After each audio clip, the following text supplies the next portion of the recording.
Our Redeemer, African Methodist Episcopal Church. We're honored to have an opportunity to work with Mike Penn and this incredible organization and this opportunity to have a positive dialogue. As you know, we are the African Methodist Episcopal Church, a church that has experienced since 1787 the challenges of haters, racism, and those who would dare to silence us. It was in 2015 that a young man walked in and killed one of my friends and 8 others. And I will never forget it for the rest of my life. Jesus. So we would ask, as we have this wonderful assembly, that we practice civility, that we have an opportunity to share our thoughts openly without someone trying to disrupt it. Everybody say amen. Amen. Say it one more time. Amen. So we invite Michael. Is it Michael, or are you going to introduce our assembly person? No, you are.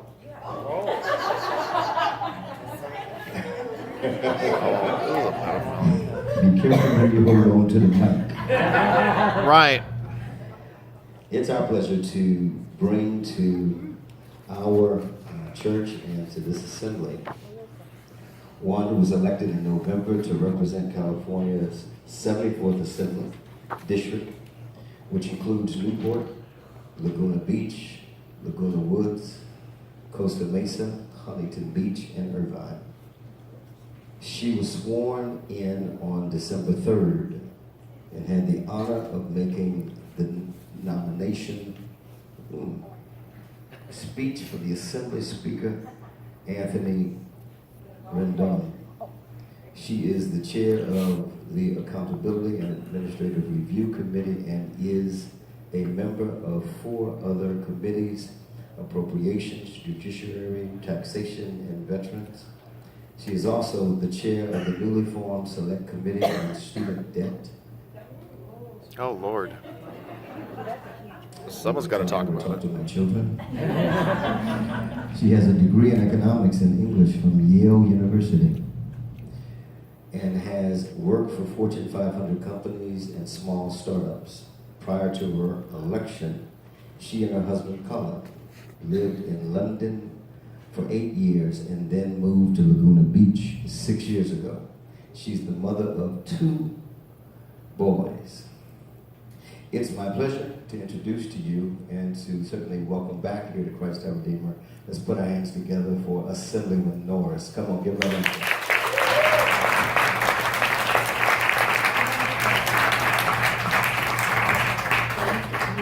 Did that without my glasses. You passed the eye test. Thank you. Good afternoon. It's so wonderful to be here with all of you today and with all of our wonderful panelists. I think, like you, I'm concerned that we are living in dangerous and divided times. And I think it's so important in times like this for us to remember that we really do have more in common than we do at odds. And we really are, the ties that bind us together really are stronger than the forces that would seek to tear us apart. And so I'm here, like you, to listen, to learn, to understand, and hopefully to grow. So I really, really want to just welcome everyone to the stage today, and thank you so much for sharing your Saturday with us, for sharing your wisdom with us. Let me do just a quick intro of our panelists. With Reverend Mark Whitlock, who I think you all know and love already. Rabbi Richard Steinberg, who is Farrakhan. Laura Kanter. Deacon Roberta Wall. And Eduardo Mario Cerezo. Thank you again for being here, and really look forward to your insights and just a really productive and fruitful conversation over the course of the afternoon. I think I'm going to hand my am going to pass the mic over to Allison, who is going to be moderating the conversation for us today. Thank you. Thank you so much.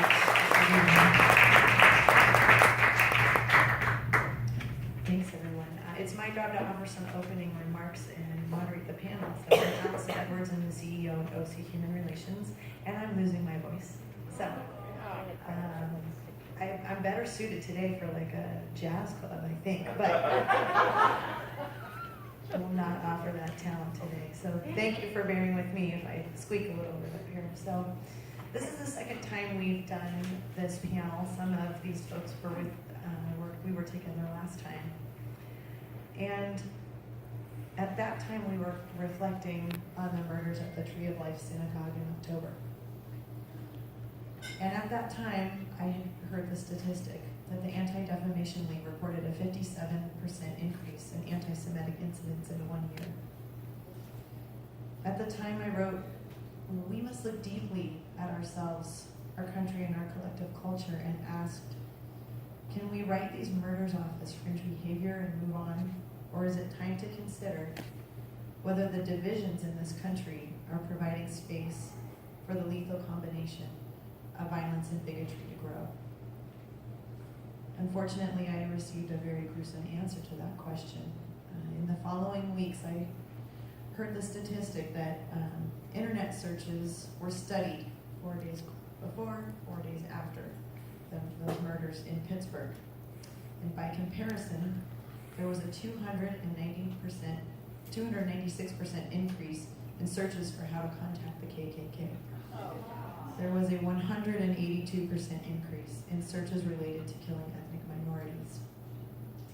And there was a 3,327% increase in searches related to killing Jewish Americans.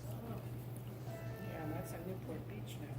Obviously, it was very troubling to hear that. And since we've done this last, of course, we've had murders in New Zealand. And we're still processing what happened in Newport Mesa with the posting of anti-Semitic symbols and gestures online. So there's no question that what happened in both Pittsburgh and Christchurch was extreme. But this search data to me suggests that the ideology behind it may be moving away from the fringes and closer to the mainstream. If that's the case, we must take note of those who would dismiss it as crazy extremism or acts of a madman, because then we are tempted to think that this is the exception and not the rule. Don't get me wrong, I'm not here to imply that these hate crimes are the norm either, but I am asking us to give some more attention and thought than is required if we just simply label something as extremist and not worthy of examination. I'm asking us to grapple with the idea that some symbols of hate are becoming normalized, and that's perhaps what we saw in Newport Mesa. For every act of hate violence, we must remember all those who are harboring those feelings but have not acted on them. We know that the hatred of these perpetrators did not start the day that they acted. They were both sharing their beliefs, sometimes online, for a long time, and found a community that either accepted or at least did not challenge those beliefs. And just as a country does not one day erupt in genocide, a person does not one day wake up hateful. There are many moments, many beliefs, and many experiences that come first. One may wonder how these perpetrators reached the point where lethal hate violence became their chosen form of expression. In our work, we often use the Anti-Defamation League's pyramid of hate in our workshops. It's very easy to understand graphic, with genocide at the top of the pyramid, and each layer below has precipitating events that build towards genocide. Bias-motivated violence, discrimination, acts of bias, and the bottom layer, the foundation, is biased attitudes. It includes stereotyping and insensitive remarks. So if we're to try to understand how a person goes from a presumably sweet, innocent child to a hateful murderer, the pyramid of hate gives us some insight. And that foundational layer of biased attitudes, that's where it starts. not with a gun, but at the moment a person calls another a name, it goes unchecked or it appears to be acceptable to those around them. In this way, the pyramid of hate also gives us a roadmap for what we can do. We can each use our personal power, our personal agency to disrupt hate and extremism at their foundation. We can show and model that biased attitudes and behavior are not part of our community's values by speaking out, creating new narratives about difference, and finding, as we try to do at OC Human Relations, teachable moments that bring the offending party back into the circle, back into the community or the group, because we also know that isolation is not effective in the fight against hate.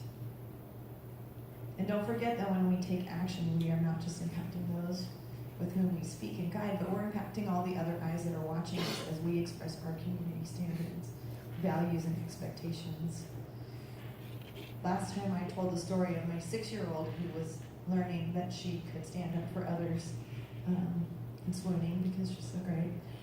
But this time I'm thinking about communities that are coming together to say, we want to be clear about what we value, who we are, and how we're going to express that in our actions. So I know that we all have eyes watching us, and they're hoping that we will lead them. But I also want to be clear we can't stop there, because hate does not just live in the present. It has a legacy that we also must challenge. This legacy goes by many names: discrimination, oppression, segregation, and it cannot be explained solely as individual acts of white nationalism or bigotry. A lot of times it's pretty easy to agree that we don't support white supremacy. You can find people of all backgrounds, even political parties, that can agree on that. But the questions of how we undo this legacy of our own country's history of genocide, slavery, Jim Crow, and segregation is not so easily agreed upon. Questions like these are much more complicated for us to handle, and if we're doing our jobs well, we will actually welcome the complexity that comes when we endeavor to build movements that include and respect all our communities, especially those who have been historically excluded. So don't shy away from the complicated when it gets uncomfortable. Stick around and grapple with questions. Grapple with these kinds of questions.